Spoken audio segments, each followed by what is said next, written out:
To celebrate the 5th anniversary of the International Day of Democracy, Amkeni wa Kenya, a UNDP-led facility that was set up to promote democratic governance in Kenya, held various activities and events with the main objective of raising public awareness about democracy and placing principles of democracy firmly on the substantive agenda of member states in line with the achievement of the Millennium Development Goals. The day, marked on the 15th of September yearly since 2008, is recognized worldwide, affirming the elements and exercise of a democratic government and the global scope of democracy.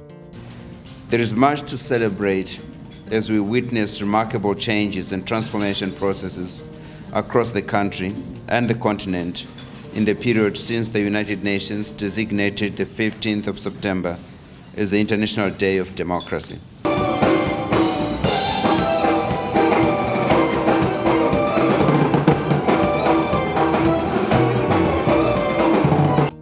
In a democracy, human rights are promoted and protected so that we all, no matter our race, gender, personal belief or style of life, can participate in formulating the laws and policies to which we are subject.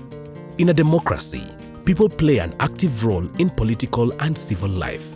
Democracy as a process means that young people have a key role to play in determining how their needs are addressed, and should be able to access information on who, how, where, why, when, how much, and especially for what. Democracy as a goal reaches everyone where they are and ensures that there is meaningful engagement. The theme for this year's International Day of Democracy is Youth, Inclusion, and Democracy. And the relevance of the theme is profound given the process of societal transformation taking place around the world. States around the world are urged to mark the International Day of Democracy through activities devoted to the promotion of links between parliaments and citizens, reaffirming Parliament as the central institution of democracy. The International Day of Democracy is a celebration of the progress that Kenya and other countries in Africa have made towards achieving these democratic aspirations. But it is also a statement of solidarity with all those people still struggling to achieve the same progress. In Kenya, it appears that parliamentarians are struggling to meet the ever-growing expectations of the youth.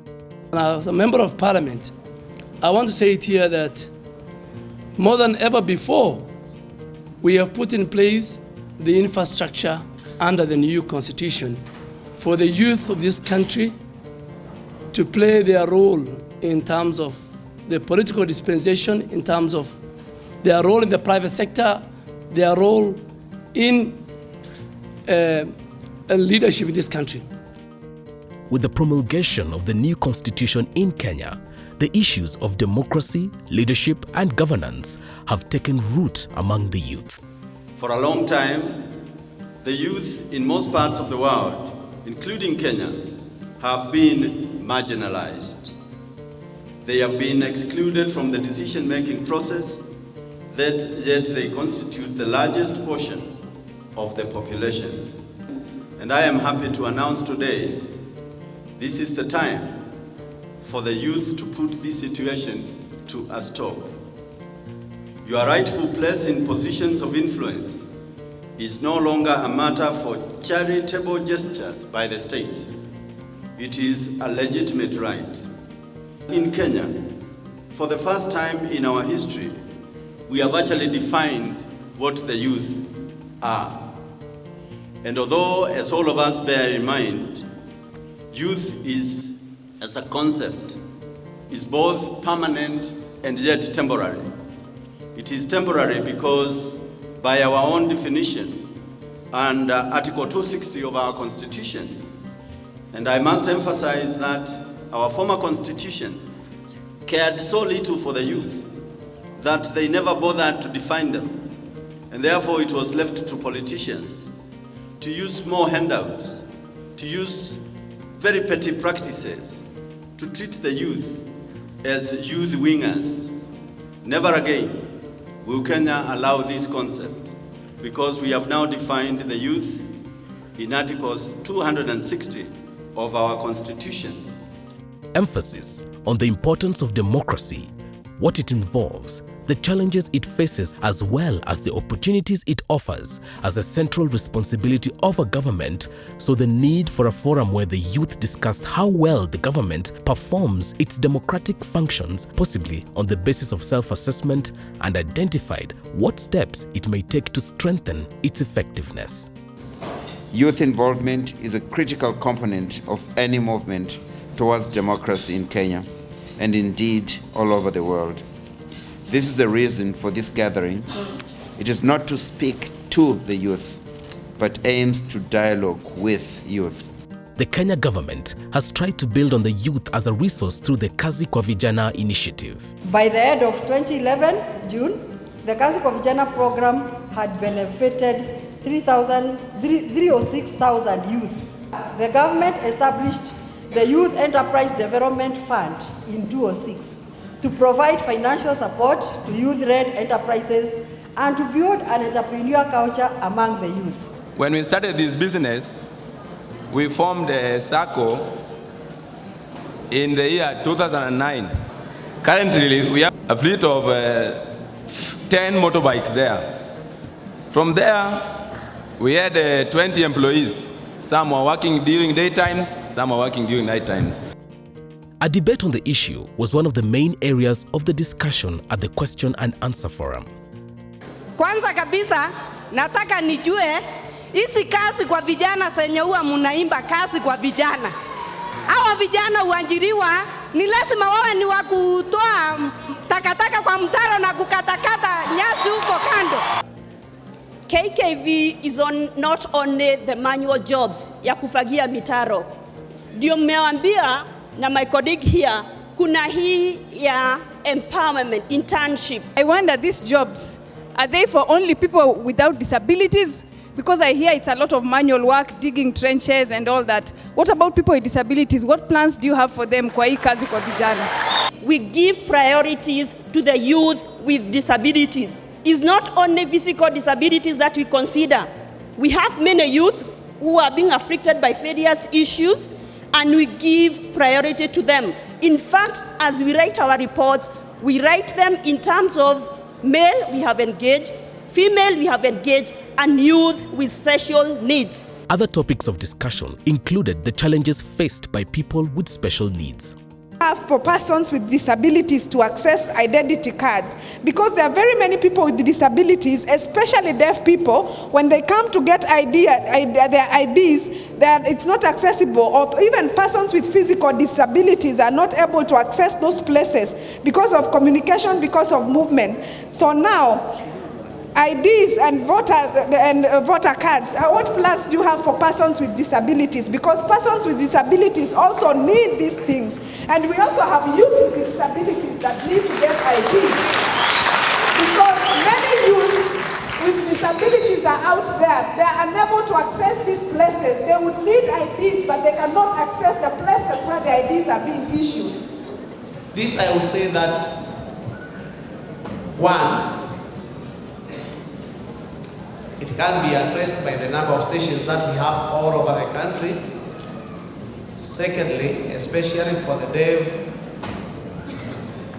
who cannot communicate to us, that one is a bit of a challenge, because unless they are accompanied by somebody who can be able to interpret to our officers what they need, or rather what they would want, it will not be easy.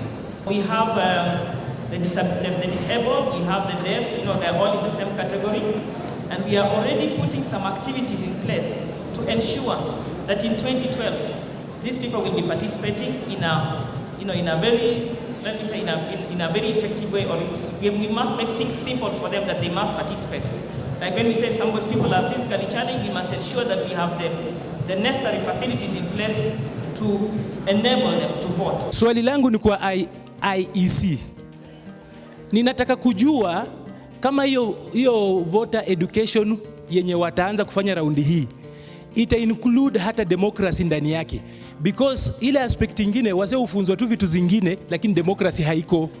Actually will include those issues of democracy, and that is when we are calling civic education, because we have not been, and we are going even to start with schools the school children. You'll have programs for starting from the school children age, so that by the time you grow up to 18 years, you're understanding why you as a person should participate in your own country's elections. An insight on how India has been struggling with democracy, just like any other developing nation, was elaborated by a representative who sought a solution to this problem by enlightening the youth on the way forward.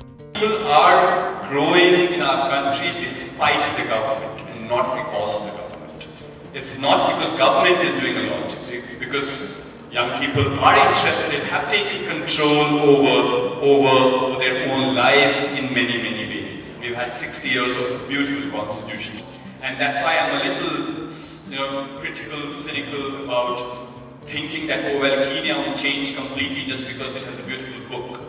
Just because it has a beautiful constitution, that does not ensure anything. Unless and until there is a political will that the government or people in the power have, and there is a political interest in young people. I think young people do not have any political interest. No representation is misrepresentation.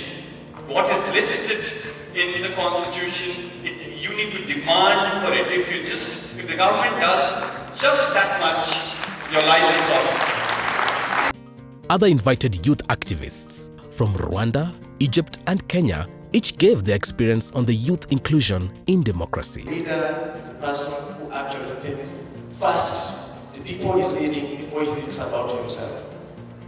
So the only way that young people have been actually very successful in Rwanda is that they have been part of the political process, they have been part of the social process, and have been part of the economic process, empowerment. We have very clear structures. What is the role of those structures in both social, economic, and political process of any country? That's the most important thing. Structures in Rwanda are working. Structures in Rwanda are helping, and they're there to serve the interests of the people they are supposed to serve. As a young person in Rwanda, every single good idea I come up with, that idea that can help young people to grow, that idea is supported by the government. The fact that we have a smaller culture of youth, the youth we can see from, and young people will have to break that. And to break that, you have got to get away from the structures that are already there, that have other people managing them, and creating our own structures. Because, for example, if you look at our own youth council, who are the people who went there? It's the people who are propped by politicians. Societies are more equitable and democracy is stronger when the youth participate in all aspects of political life. This was encouraged by representatives from the youth themselves, government, and invited delegates. The youth must rise up, get out of the conferences, go to the constituencies, identify those constituencies, move aggressively, demystify the issue of money. The young people of this country must step forward and fight for their space. It will not be easy, I can tell you. Are the youth ready to take over leadership? It is abundantly clear to me that young people in Kenya and across Africa have the desire and capacity to play a bigger role. We all don't have to be in politics, and I disagree with those who think that that's the only way you can make change. No. The opportunities abound for you. The role of the youth is immense and vitally important in a democracy. Therefore, active participation, which means that the youth should be actively participative, but at the same time properly guided and organized. Political process is an endeavor for intergenerational cooperation. It is an endeavor for the whole country. For older generations, how can we define older generations? They don't have the same energy, they don't have the same eagerness, but they have experience. I think that experience is needed to match the energy of youth. This is why I think that youth has to work with other generations, older generations, in order to provide that this road that you want to go so fast will take you where you want to go. The youth should prepare themselves theoretically and practically to live and act in a civic manner, individually and socially, in accordance with the norms of democracy. It is not just about holding that guy who sits in government accountable. You all have to start with yourself. How accountable are you to yourself? How accountable are you to your community? How accountable are you to your country? All of you will have to be part of the change. It's not only people here who are in the government who are irresponsible or responsible. It's you who have to be responsible as well. As long as we wait for the government to do things for us, we are never going to go anywhere. We are not happy living deprived lives. But that unhappiness should drive us to do something for ourselves. Let us not just wait as youth. Yes, you have the ideas, you have the education, but you have also your communities to serve. Use the ideas you have, participate in any way you can, so that you can make an impact. This journey towards the results, you must have a dream. And you must keep your dream alive no matter what. In order for democracy to develop and endure, the youth must take ownership of the system by becoming informed participants.